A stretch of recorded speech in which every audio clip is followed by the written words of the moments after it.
Hello friends, చిక్కుడుకాయ వంకాయ టమాటా curry recipe. So onions తీసేసుకొని ఇలా సన్నగా బారుగా కట్ చేసేసుకోవాలి. నెక్స్ట్ కరివేపాకు, ఎల్లిపాయలు, అల్లాన్ని కొద్దిగా దంచి పెట్టుకోవాలి.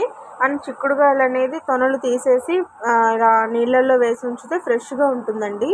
సో అలా చిన్న చిన్న ముక్కలుగా చేత్తోనే విరిచేసి అలా నీళ్ళల్లో వేసాము.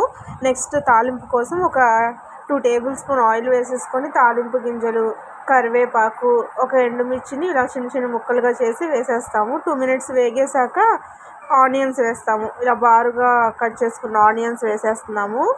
సో ఇలా మగ్గేశాక 2 మినిట్స్ పడుతుందండి. 2 మినిట్స్ మగ్గేశాక ఇలా నెక్స్ట్ చిక్కుడుకాయలు యాడ్ చేసేస్తున్నాం వాటిలోకి. సో చిక్కుడుకాయలు కూడా యాడ్ చేసేసాక ఎల్లిపాయలు, కొద్దిగా దంచి పెట్టుకున్న అల్లము, చిటికెడంత పసుపు, రుచికి సరిపడినంత కల్లు ఉప్పు ఇలా వేసేసి ఇలా పెట్టేసుకుంటామండి.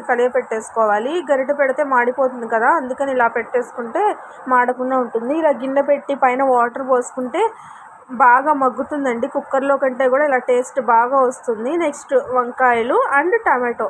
సో టమాటో అండ్ వంకాయ త్వరగానే మగ్గిపోతాయి కాబట్టి అది అలా పెట్టేశాక ఇవి చాప్ చేసేసుకుంటున్నాము. ఒక టమాటోని తీసుకొని పెద్ద పెద్దగా ముక్కలుగా చేసేసుకున్నాక ఇలా కొద్దిగా ఒక 10 మినిట్స్ మగ్గిన చిక్కుడుకాయలో వేసేస్తున్నామండి.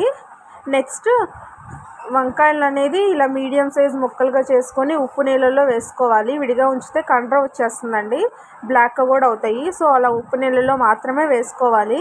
నెక్స్ట్ ఈ ప్యాన్లో మిగతా వాటిలో కలిపేసి ఇలా కలిపెట్టేసుకొని మళ్ళీ గిన్నె పెట్టేసుకుంటాము. సో చూసారు కదండి ఎలా మగ్గిపోయింది ఈ కర్రీ. నెక్స్ట్ దీనిలోకి ఒక 1/2 టేబుల్ స్పూన్ కారం వేస్తున్నాము.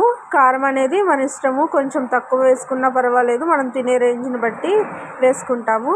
చూసారు కదా ఎంతో రుచికరమైన చిక్కుడుకాయ కర్రీ రెడీ అయిపోయింది. Please like, share and subscribe. Thank you.